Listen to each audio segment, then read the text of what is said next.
Olá, boa noite. Seja bem-vindo ao Jornal da Record. Deputado Arthur Lira é eleito novo presidente da Câmara. Polícia de São Paulo prende suspeito de roubo de mais de 700 quilos de ouro no aeroporto de Guarulhos. E os gols da noite: Flamengo vence e continua na luta pelo título do Campeonato Brasileiro. É agora, no Jornal da Record.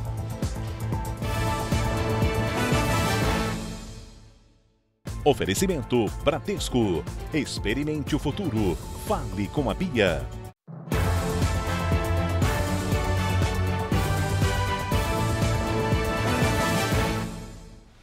Nós começamos falando sobre a votação que elegeu há pouco Arthur Lira como novo presidente da Câmara dos Deputados. Então vamos para Brasília falar com o Matheus Scavazini. Boa noite, Matheus. Como foi a votação? Boa noite, Giovana. O placar foi de 302 votos para Lira e 145 para Baleia Rossi, o segundo colocado. No total, 505 parlamentares participaram da votação. A disputa teve 8 candidatos e o vencedor precisava ter mais da metade dos votos. Logo após a vitória, Lira fez um discurso e pregou união para estabelecer uma pauta emergencial pelo Brasil, principalmente por conta da pandemia. O novo presidente da Câmara voltou a dizer que não se confunde com o cargo em que passa a ocupar. Ele já havia criticado Rodrigo Maia, dizendo que a Câmara não pode ser de apenas um. Logo depois da eleição, o presidente Jair Bolsonaro postou em uma rede social o resultado e uma foto cumprimentando Arthur Lira. O novo presidente da Câmara reforçou a importância de ter equilíbrio nessa legislatura. Vamos ouvir. A cadeira da presidência está postada bem ao centro da mesa. É para nos lembrar que a presidência deve ter neutralidade, deve ser equidistante. A cadeira é giratória para que seu ocupante seja capaz de olhar para o centro, para a direita e para a esquerda.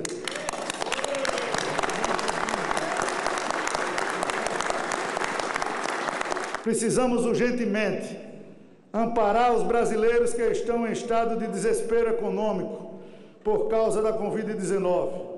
E temos que examinar como fortalecer nossa rede de proteção social. Temos de vacinar o nosso povo. Temos de buscar o equilíbrio de nossas contas públicas, de dialogar com a sociedade e o mercado de forma transparente, para que haja uma compreensão do que é possível e não é possível fazer e daquilo que de forma previsível, como sempre falamos por onde andamos, pode ser pactuado ou não. Bom, e com a eleição da Câmara definida, começa agora a discussão sobre as prioridades da nova mesa diretora. Então eu volto com o Matheus Scavazini.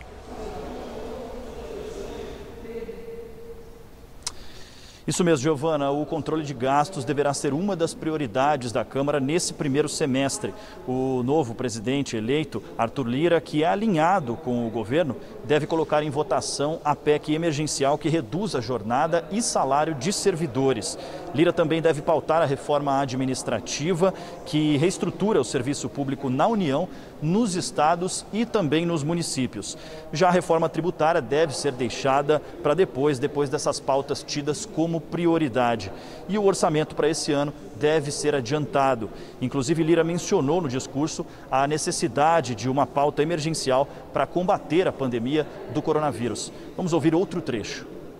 Temos uma grande chance juntos, todos, de todas as tendências acima das diferenças, de estabelecermos o que chamo de pauta emergencial e mostrarmos que as instituições políticas, o Estado, o povo abandonado no momento de sua maior vulnerabilidade.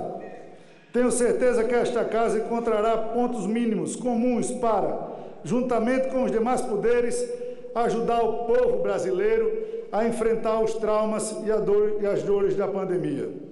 Olha, foi preso agora há pouco o 8º suspeito de participar do roubo de um carregamento de ouro no aeroporto de Cumbica, em julho de 2019. Quem tem os detalhes para a gente dessa prisão é o Rodrigo Hinkel. Boa noite, Rodrigo. Boa noite, Giovana. Boa noite a todos. A polícia fazia uma ronda pelo bairro do Morumbi, na zona sul de São Paulo, quando avistou 2 carros suspeitos saírem de uma casa. Os PMs tentaram perseguir os veículos, mas não conseguiram. Então retornaram à residência e encontraram uma mulher. Nervosa, ela revelou que o marido era integrante de uma facção criminosa e havia participado do roubo de mais de 700 quilos de ouro. No local onde ela estava, nenhuma barra de ouro foi encontrada. A mulher, então, indicou aos policiais onde o marido estaria e ele foi preso junto com o parceiro. Eles tinham R$3 mil em dinheiro, além de tabletes de maconha. Giovana. Obrigada por todas as suas informações, Rodrigo.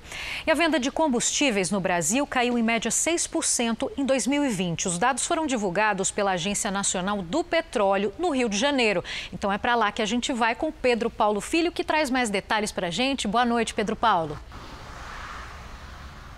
Oi, Giovana, boa noite para você, boa noite a todos. Olha, isso aconteceu por causa da redução do consumo da gasolina, do etanol e do querosene de aviação após o início da pandemia do novo coronavírus.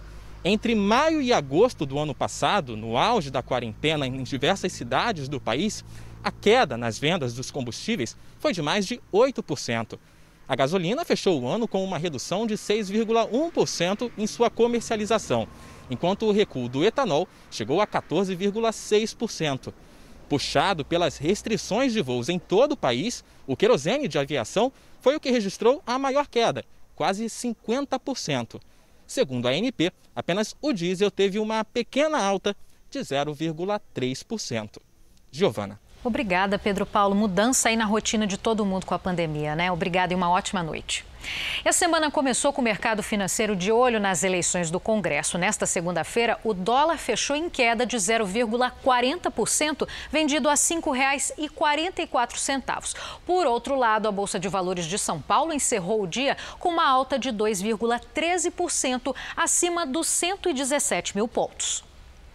18 pacientes com a Covid-19 foram transferidos de Manaus para hospitais do Rio Grande do Sul nesta segunda-feira. O voo foi feito em um avião da Força Aérea Brasileira. Todos apresentam quadro de saúde estável e, em um primeiro momento, vão receber o tratamento em leitos clínicos em hospitais, em 2 hospitais. Nesta terça, está programado mais um voo da FAB com outros 18 pacientes também em Manaus. Os Estados Unidos já vacinaram mais de 32 milhões de pessoas contra o coronavírus, o que representa 10% da população norte-americana. Então vamos até lá com a correspondente Evelyn Bastos.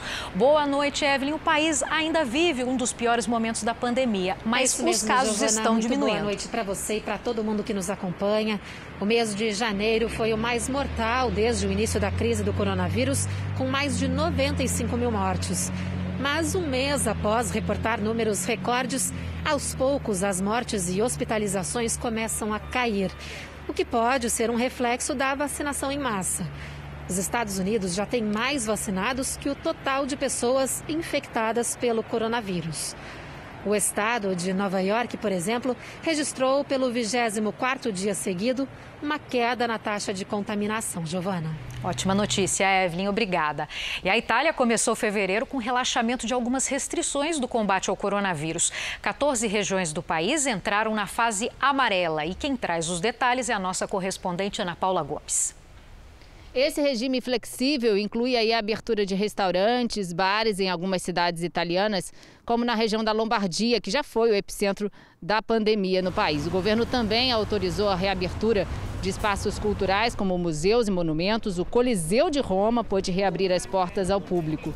Com isso, cerca de 80% da população italiana está saindo do confinamento mais rígido. A Espanha também deve reduzir as restrições ainda nessa semana. Já Portugal segue em confinamento geral, ainda sem previsão de saída, com a situação mais complicada aqui no continente europeu. De Lisboa, Ana Paula Gomes. Mais uma notícia que anima, né? Uma operação policial por pouco não terminou em um acidente na Bolívia. Frequentadores de uma casa noturna que funcionava ilegalmente durante a quarentena no país foram surpreendidos pela chegada da polícia. A multidão tentou fugir e acabou quebrando o portão do local. Funcionários do estabelecimento foram presos. Apesar do susto, ninguém se feriu. A Bolívia tem mais de 10 mil mortes provocadas pelo coronavírus. O exército de Mianmar derrubou o governo eleito, prendeu líderes políticos, cortou a internet e suspendeu os voos para o país. Vamos falar sobre isso com a nossa correspondente na Ásia, Silvia Kikuchi. Bom dia para você. O que motivou essa crise política? Olá, Giovana. A eleição em Mianmar foi realizada em novembro, mas os militares alegam que houve fraude. Antes da primeira sessão do novo parlamento, os militares detiveram as lideranças políticas do país, entre elas o presidente eleito e a vencedora do Prêmio Nobel da Paz, Aung San Suu Kyi. As Forças Armadas destituíram 24 ministros. Um comunicado do Exército colocou o país nas mãos de um general e impôs estado de emergência durante um ano. Giovana. Obrigada, Silvia. Bom dia. Silvia Kikuchi falando direto da Ásia. E agora, futebol aqui no Jornal da Record. Nesta segunda-feira, o Flamengo venceu o Sport em Recife e se manteve em segundo lugar na tabela do Campeonato Brasileiro. Então veja como foram os gols. Com 3 minutos de jogo, Gerson lançou para Arrascaeta na esquerda e o uruguaio cruzou para Gabigol abrir o placar. Arrascaeta tentou o chute, a bola desviou na zaga e sobrou para Bruno Henrique ampliar a vantagem. Nos acréscimos do segundo tempo, Arrascaeta tocou para Everton Ribeiro, que deu o passe para Pedro fechar o placar. Sport 0, Flamengo 3. O atual campeão segue na vice-liderança a 4 pontos do Internacional. Essa edição do Jornal da Record termina aqui. Outras informações no Fala Brasil, às 8h30 da manhã. Uma ótima noite para você, uma boa semana e obrigada pela sua audiência.